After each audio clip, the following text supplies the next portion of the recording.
지난주에는 제가 판문점에 다녀왔습니다. 많이 아팠습니다.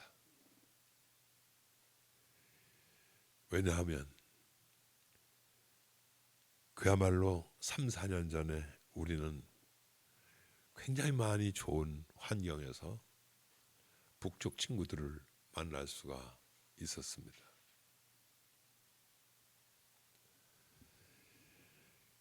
그것에 보니까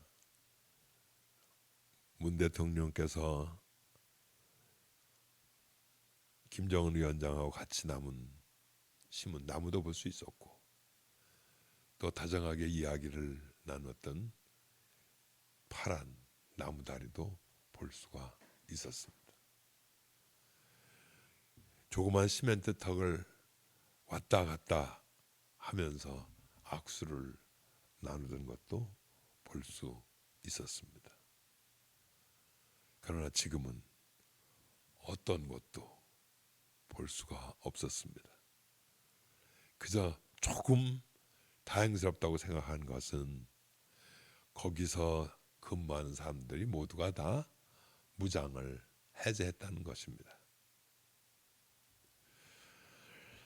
그렇지만 또 한쪽에서 보면 주중에는 극초음속 미사일이 동해로 발사됐다는 얘기도 들었습니다. 이렇게 지난 세월 숨가쁘게 지내온 남북의 변화를 보면서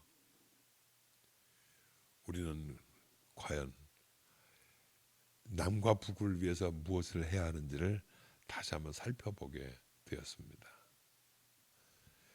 지금은 코로나 바이러스 때문에 꼼짝 못해서 아무것도 할 수 없다고 하지만, 그러나 여기저기서 뭔가 달라지는 조짐은 쉽게 발견될 수 있습니다.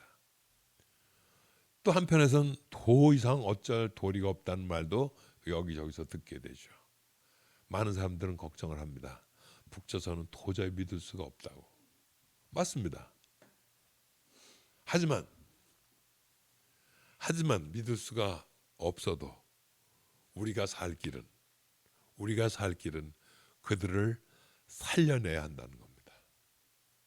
방법은 다를 수 있습니다.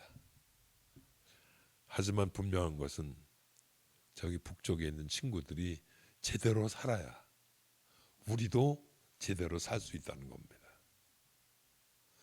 그런 마음을 가져야 우리는 우리 주변에 고통당하고 있는 이웃들을 바라보게 됩니다.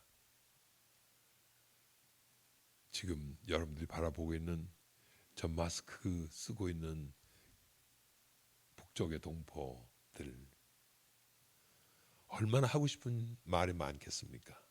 그러나 말할 수 없습니다. 또 한 사진 보십시오. 아프가니스탄은 어떻습니까? 미얀마는 어떨까요? 여러분, 북쪽 동포도 아프가니스탄도 미얀마도 거기에서 태어났다는 이유 하나로 말을 못하고 삽니다. 하고 싶은 말을 못하고 삽니다.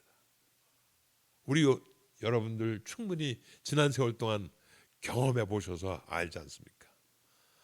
산다는 게 왜 이렇게 어려운지, 배가 고프면 얼마나 고통스러운지, 자유를 빼앗기면 어떻게 되는지, 병이 얼마나 사람을 약하게 만든다는 건지 이미 경험해서 잘 알고 있지 않습니까? 여러분, 알고 있으니까 그 경험들을 북조선에, 아프가니스탄에, 미얀마에 나눠줄 수 있어야 됩니다. 방법은 여러 가지 다를 수 있습니다. 하지만 중요한 건 우리 포기하지 말자는 겁니다. 어떤 방법으로 도와도 길을 열어보자는 겁니다. 아니, 저도 어떻게 해서든지 길을 열어보겠습니다. 저들이 말을 할 수 있도록, 저들이 배고프지 않을 수 있도록, 저들이 좀 더 나은 자유를 만끽할 수 있도록 우리가 한번 노력을 한번 해보자는 겁니다.